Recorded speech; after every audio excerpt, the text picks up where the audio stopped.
नमस्कार। एग्रीमीटर में आप सभी का स्वागत है। मैं हूं ब्रिज द्विवेदी। आज के एग्रीमीटर में हम बात करेंगे सरसों की। सरसों पर बातचीत करने के लिए हमारे साथ जुड़ रहे कुंवर जी ग्रुप के डायरेक्टर और हेड रिसर्च रवि देवरा जी। रवि सर, स्वागत है आपका द बोनस में। धन्यवाद सर। सर, आज सरसों पर विस्तार से बातचीत करेंगे। उससे पहले कुछ आंकड़ों पर नजर डाल लेते हैं। देश भर में अगर देखा जाए तो सरसों की बुआई में 15.5% से ज़्यादा की बढ़ोतरी देखने को मिल रही है। सर, क्या लग रहा है सरसों की बुआई में बढ़ोतरी की वजह क्या है?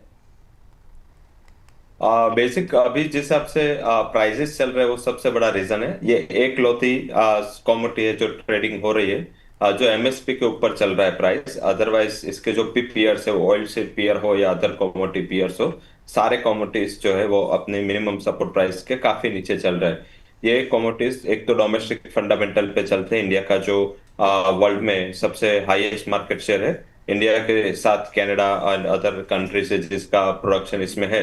हालांकि कनाडा का लास्ट ईयर का जो प्रोडक्शन है वो 50% गिरा था। लाइक कनाडा का 55% ऑलमोस्ट गिरा था, 75,000 टन ही प्रोडक्शन हो पाया। तो आई थिंक इस हिसाब से जो ऑलवेज हाई लेवल पे डंपिंग का प्रेशर रहता है वो भी प्रेशर नहीं हुआ, रुपी वीक रहा। इस हिसाब से एक्सपोर्ट वाले को भी एक अच्छी अपॉर्चुनिटीज यहाँ पे मिली। थर्ड है कि क्रशिंग एक्टिविटीज भी यहाँ पे अच्छी थी और ये सीजनलिटी वाला भी एक अच्छा फेवर यहाँ पे मिला था। इन बिटवीन काफी खराब न्यूज आए थे मीन्स के प्राइजेस के लिए या पूरे ऑयल सीड कॉम्प्लेक्स के लिए, बट स्टिल प्राइजेस ने मीन्स के अकेले ये एंड कैस्टर सीड दो कॉमोडिटी जिसने ये पूरे एग्री बास्केट में वीकनेस के सामने एक अच्छा परफॉर्मेंस दिया। एंड एमएसपी के ऊपर 1000 पॉइंट चल रहा है। इसका एमएसपी 6200 है, मार्केट प्राइस उससे 1000 पॉइंट अच्छे है। तो इस हिसाब से मुझे लग रहा है कि ये सबसे बड़ा रीजन है कि फार्मर को यहाँ पे थोड़ा अट्रैक्टिवनेस दिख रहा है। एंड लास्ट ईयर का अगर हम बारिश का भी बात करें तो काफी अच्छी बारिश थी, मॉइस्चर अच्छा है, जो भी पानी है उसका स्तर बढ़ा है। तो ये भी एक अच्छा पॉजिटिव फैक्टर है क्योंकि मस्टर्ड को इनिशियल मॉइस्चर भी चाहिए और बेसिकली पानी भी शुरुआती दौर पे उसमें ज्यादा लगता है। तो इस हिसाब से मुझे लग रहा है कि favourable situation in terms of sowing है और ये बढ़ेगा।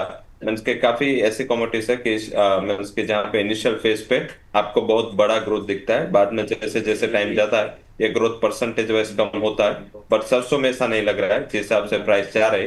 फार्मर का शायद फर्स्ट इंटरेस्ट एंड गुजरात ने एंड काफी रीजन थे जिसमें सरसों की कोई खेती ही नहीं हो रही थी, तो यहाँ पे भी ये प्राइस के हिसाब से काफी अच्छा स्विंग हो रहा है।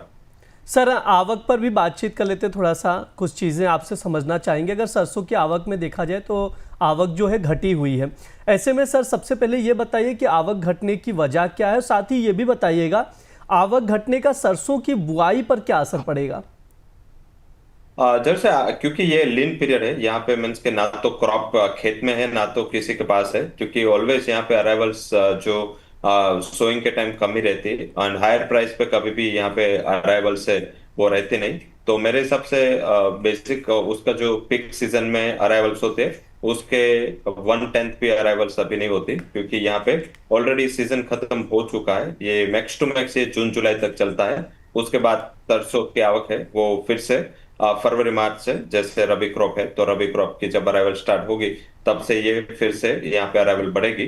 तो मेरे हिसाब से सबसे बड़ा रीजन है और इस हिसाब से सरसों की जो अराइवल्स है वो कम हुई है क्योंकि स्टॉक ही नहीं है एंड हायर इंपोर्ट का प्रेशर भी नहीं। तो आई थिंक मुझे लग रहा है कि सबसे बड़ा फैक्टर है और यही रीजन है कि यहाँ पे फार्मर को और पूरी चैन को लग रहा है कि यहाँ पे वैसे प्राइस उस हिसाब से सस्टेन रहे।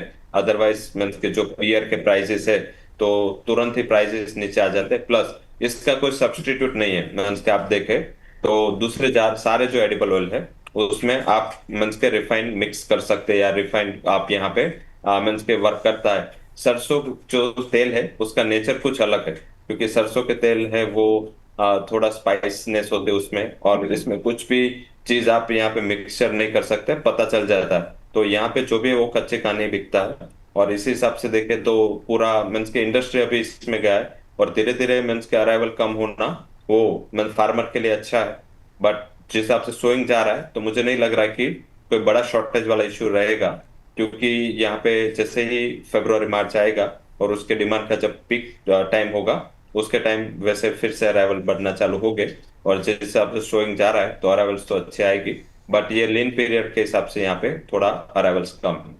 सर सरसों मिल को अगर देखा जाए तो एक्सपोर्ट बढ़ा हुआ है। सर क्या लग रहा है आगे सरसों मिल के एक्सपोर्ट में बढ़ोतरी होगी या फिर कमी देखने को मिल सकती है? आपका क्या कहना है इस पर?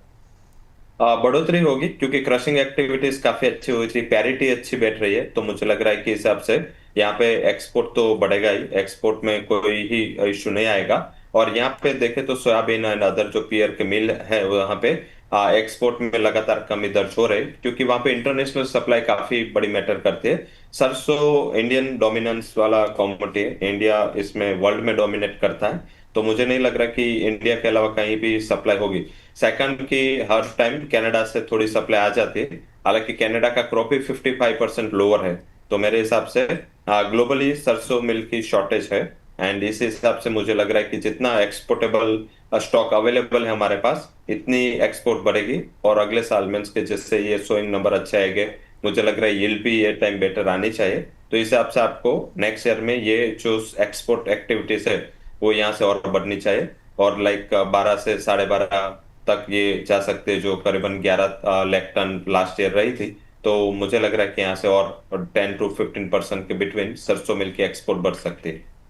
ये सरसों मिल के एक्सपोर्ट को लेकर सर की राय है। अब प्राइस आउटलुक पर भी सर बातचीत कर लेते हैं। बीते एक महीने में अगर देखें तो सरसों की कीमतों में 4% से ज़्यादा की बढ़ोतरी देखने को मिल रही है।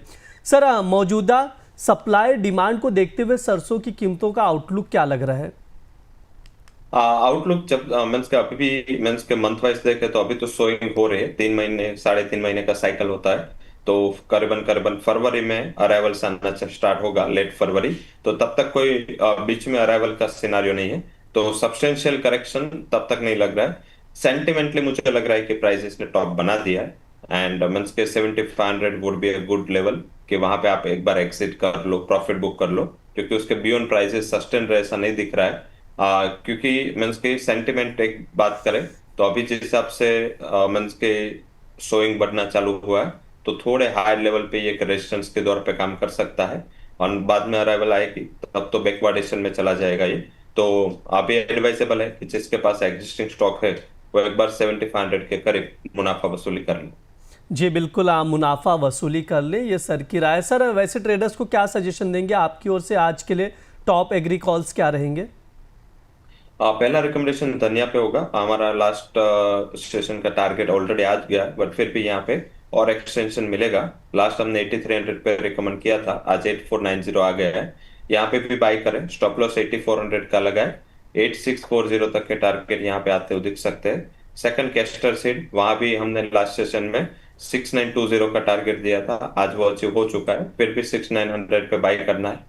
यहाँ पे एक्सटेंशन होगा क्योंकि यहाँ भी मीन्स की स्टॉक है नहीं, और एक्सपोर्ट ऑर्डर काफी अच्छे मीन्स के इंडस्ट्री के पास है, तो मीन्स के हमने जनवरी फरवरी तक काफी 3 से 4 शिप एक्सपोर्ट करने हैं, और जो अभी फिजिकल माल अवेलेबल है शायद वो इतना इनफ नहीं है, तो मुझे लग रहा है यहाँ पे एक अच्छा उछाल आपको आता हुआ दिखेगा। 7010 के टारगेट के लिए बाई करें, 6840 का स्टॉप लॉस लगाए। जी बिल्कुल, यहाँ पर ट्रेडिंग कॉल दिए जा रहे हैं सर की ओर से, जिस पर नज़र बनाकर चल सकते हैं। कैस्टर सीड में खरीदारी की सलाह है, 6900 पर खरीदारी करें, जो टारगेट रहेगा 7010 का रहेगा, स्टॉप लॉस 6840 का लगाकर चल सकते हैं। इसके अलावा एक और ट्रेडिंग कॉल शेयर किया गया है धनिया, जिस पर आप लोग नज़र बनाकर चल सकते हैं।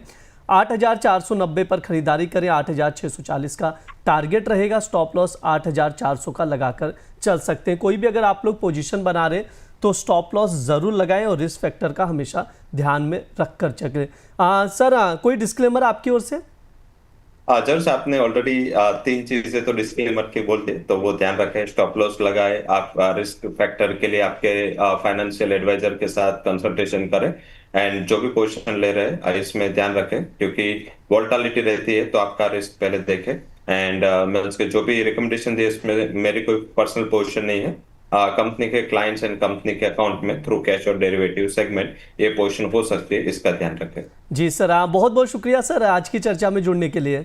धन्यवाद सर। ये हमारा एग्रीमीटर शो है। इस दौरान तमाम एग्री कमोडिटीज पर विस्तार से बातचीत की जाती है। इस बार सरसों पर एनालिसिस की गई है, एक्सपोर्ट, प्राइस आउटलुक, प्रोडक्शन, तमाम चीज़ों पर बातचीत की गई है। तो आप लोग भी ये वीडियो ज़रूर देखिए और ज़्यादा से ज़्यादा लोगों तक शेयर कीजिएगा। साथ ही कुछ ट्रेडिंग कॉल्स भी दिए गए हैं सर की एक्सपर्ट्स की ओर से, तो उस पर आप लोग नज़र बनाकर चल सकते हैं। फिलहाल के लिए शो में इतना ही। आप लोग बने रहिए द बोनस के साथ। धन्यवाद।